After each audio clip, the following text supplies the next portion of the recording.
Assalomu alaykum hammaga. Ingliz tilini noldan boshlayotgan o'quvchilarimiz uchun bugun men ikkinchi darsimizni o'tib bermoqchiman. Juda ham qiziqarli dars bo'ladi va bu o'zbek tiliga ancha bog'liq bo'lgan darsimiz. Agar ona tilini yaxshi o'qigan bo'lsangiz, juda ham osongina tushunasiz. Yaxshi o'qimagan bo'lsangiz ham men inshaalloh yaxshi tushuntirishga harakat qilaman. Okay, boshladik-a. Bugungi darsimiz nouns bo'ladi. Nouns bu aslida o'zbek tilida otlar degani. Otlar. Otlar ingliz tilida ikki turga bo'linadi. Birinchisi sanaladigan otlar, ikkinchisi sanalmaydigan otlar. Sanaladigan otlarni biz countable nouns deymiz. Countable nouns sanaladigan otlar. İkincisi uncountable nouns. Bunisi sanalmaydigan otlar. Sanalmaydigan otlar. Endi bularni qanaqa farqi bor ustoz deb so'rasangiz, birinchi o'rinda otlarni tushuntirib o'tsam, otlar bu kim yoki nima so'rog'iga javob bo'ladigan so'zlarni biz otlar deb aytamiz. Masalan,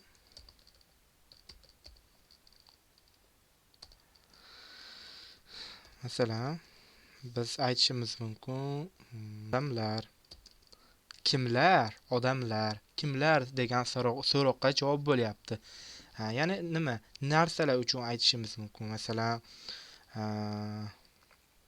kema deb aytishimiz mumkin. Qayiq bor-ku, kema. Nima? Kema deb aytishimiz mumkin. Nima? Mashina deb aytishimiz mumkin. Nima? Asal deb aytishimiz mumkin. To'g'rimi? Kim yoki nima so'rog'iga javob bo'ladigan so'zlarimizni biz otlar deb aytamiz. Ingliz tilida buni nouns deyiladi. Otlar ikki turga bo'linadi, tur jihatdan. Countable nouns, sanaladigan otlar. Sanaladigan otlar ko'zimiz bilan ko'rib, qo'limiz bilan 1, 2, 3 qilib turib sana oladigan narsalarimizni yoki odamlarimizni biz countable nouns deymiz. Masalan, bizda hamma bilsa kerak, doktor degan so'z bor, to'g'rimi? O'zbek tilida ham bir xil, biz doktor deymiz. O'zbek tilida doktor bu sanaladigan otlarga kiradi, guruhga kiradi. Chunki doktorlarni biz sana olamiz, to'g'rimi? Doktor. Endi narsalardan kelsak, mashina, to'g'rimi? Mashinalar deb turib 1, 2, 3 qilib turib ko'chadan o'tganda sanashimiz mumkin bo'ladi, to'g'rimi? Xo'p, endi uncountable nouns, sanalmaydigan otlar bu bilamiz u so'zlarni, lekin sanolmaymiz 1, 2 qilib. Masalan, asalni sanolmaymiz, to'g'rimi? Asalni kilogramda o'lcha olamiz, lekin o'zini qo'lda chamalab yoki ko'zda chamalab sanolmaymiz, to'g'rimi? Havo bo'lishi mumkin, to'g'rimi? Havo. Nima narsa? Havo. Nima narsa? Gaz. Yana nima narsa? Suv. Suvni ham biz sanolmaymiz. Va shu suv bilan bog'liq bo'lgan, suyuqlikdagi bo'lgan hamma narsani biz sanolmaymiz.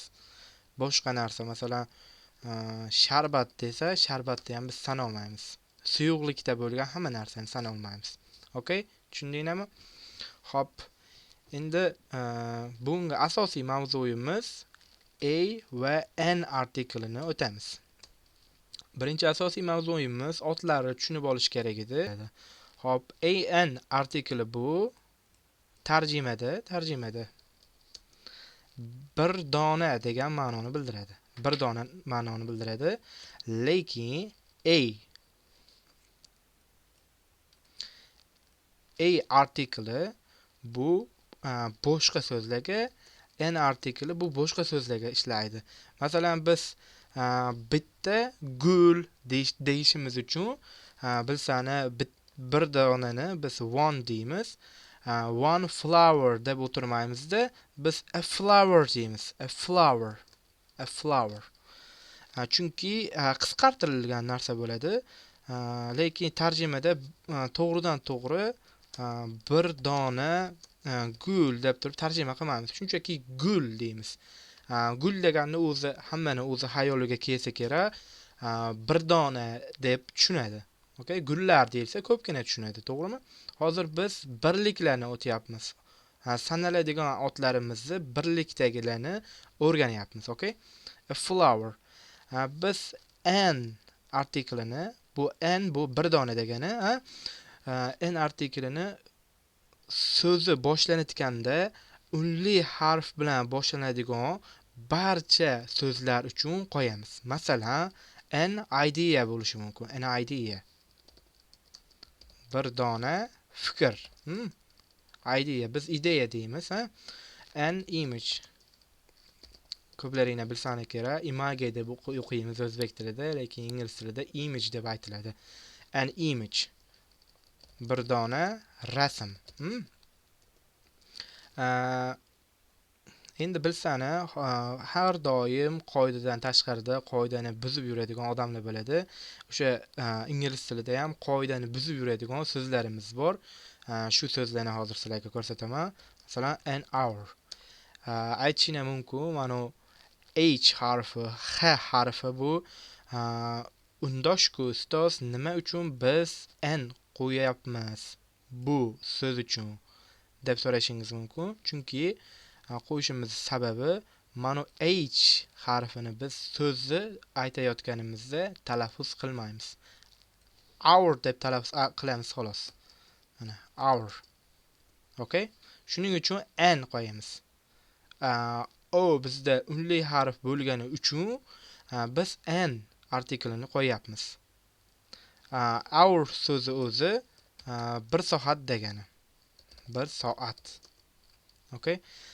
Keyingi exception, keyingi istisno, qoidadan tashqarida bo'lgan so'z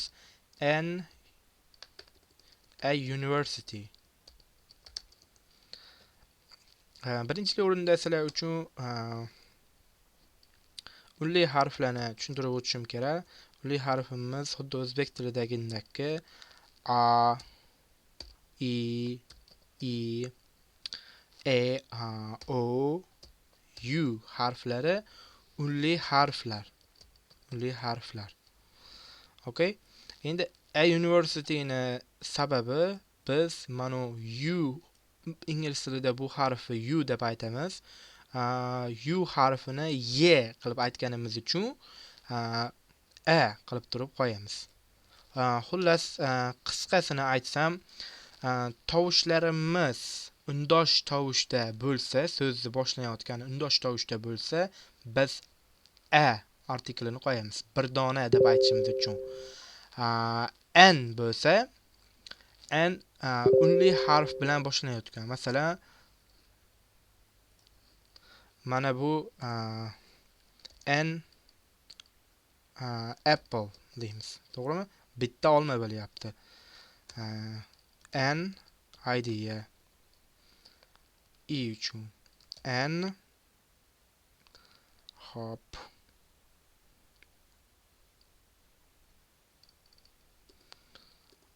O uchun aytaylik.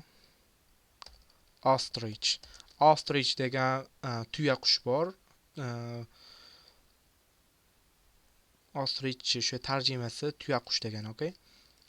U uchun an umbrella, okay? Umbrella bizda soyabon bo'ladi o'zbek tilida. Umbrella. Shu unli harf bilan boshlangan so'zlarimizga an artiklini qo'yamiz. Shunda ma'nosi bir dona degan ma'noda bo'ladi, okay? Hammasida.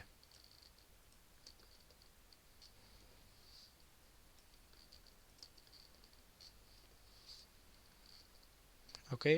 Tushunib oldingiz, endi a harfini biz o'sha undosh tovush bilan boshlangan so'zlarimiz uchun qo'yamiz. Masalan, a zebra. Okay? Zebra. bitta zebra. A gun. Gun bizda miltiq degani, bitta miltiq. A horse. Bitta ot. Bular ham hammasi bittalikka kiradi. Xullas, xulosa qilib aytsak, a va n bu tarjimada bir dona degani va a biz undosh tovush bilan boshlangan so'zlarimizni oldidan qo'yamiz. N artiklini n bir dona degan ma'noni biz boshlanishi unli harf bilan boshlangan so'zlarimiz uchun qo'yamiz. Okay? Darsimiz yoqqan bo'lsa, pastda kommentariyalarda yozib, videoni yangi o'rganayotgan do'stingizga jo'natib qo'ying. Bu juda ham foydali bo'ladi. Okay? Rahmat sizlarga videoni oxirigacha tomosha qilganingiz uchun. Bizni ijtimoiy tarmoqlarda, Telegramda, Instagramda va YouTube sahifalarimizda tomosha qilishingizni so'rab qolamiz.